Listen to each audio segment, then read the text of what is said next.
आज कौन सी तारीख है, आज कौन सा दिन है, शुभ मुहूर्त कब है, व्रत कब है और कब त्योहार है, इन तमाम सवालों को जानने के लिए आप कभी ना कभी हिंदी कैलेंडर की ओर ज़रूर देखते होंगे।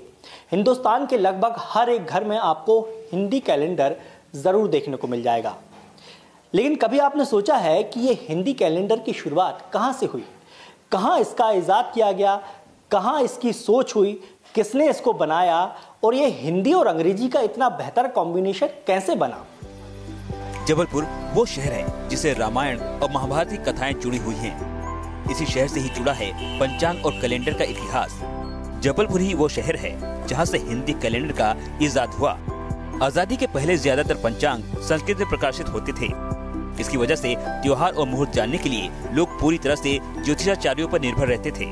उस समय ज्यादातर कैलेंडर अंग्रेजी भाषा में ही प्रकाशित होते थे, जिसकी वजह से ज्यादातर लोगों को समझ में नहीं आते थे। लेकिन शहर के लाला रामनारायण अग्रवाल ज्योतिष के ज्ञान में पारंगत थे। कोतवाली में उनके घर पर मुहूर्त और तिथियां जानने के लिए लोगों की भीड़ लगी रहती थी। कैलेंडर अलग चीज होती है और पंचांग अलग होता है। पंचांग सालों से जबलपुर से और देश के कई स्थानों से निकलते आए हैं और कैलेंडर भी काफ़ी सालों से छपते आ रहे हैं। लेकिन जो पंचांग युक्त कैलेंडर दीवार में टांगने वाला होता है, इसकी शुरुआत जबलपुर से हुई है। लाला रामनारायण अग्रवाल ने 1934 में पंचांग को कैलेंडर का स्वरूप देकर 500 प्रतियां प्रकाशित की। इन प्रतियों को उन्होंने लोगों के बीच में मुफ्त में बांटा और पंचांग की मांग को देखते हुए उन्होंने अगले साल प्रतियों की संख्या बढ़ा दी, जिससे पंचांग की लोकप्रियता बढ़ती गई।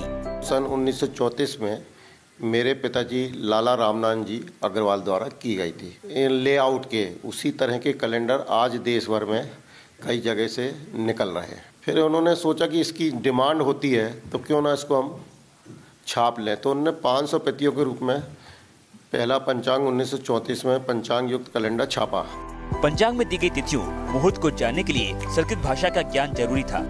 ऐसे में लोगों को ज्योतिषाचार्यों पर निर्भर होना पड़ा। समय की मांग थी कि लोगों को उनकी भाषा हिंदी में ऐसा कैलेंडर उपलब्ध हो जिसकी भाषा वे आसानी से समझ सके और उन्हें छोटी जानकारियों के लिए ज्योतिषाचार्यों के चक्कर नहीं काटना पड़े। यही वजह रही कि समय के साथ आसान भाषा में उपलब्ध हिंदी के पंचांगों की मांग और सर्कुलेशन बढ़ता गया। आजकल लाखों में चले गया है और अगर समय चाहा तो हो सकता है भविष्य में और बढ़ेगा। लेकिन देश भर में जो करोड़ों के रूप में सब देश भर के निकल के बिकता है आज की स्थिति। 1937 तक यहीं से कई पंचांग और कैलेंडर प्रकाशित होने लगे और अब हिंदी में प्रकाशित कैलेंडरों की संख्या 12 हो गई है।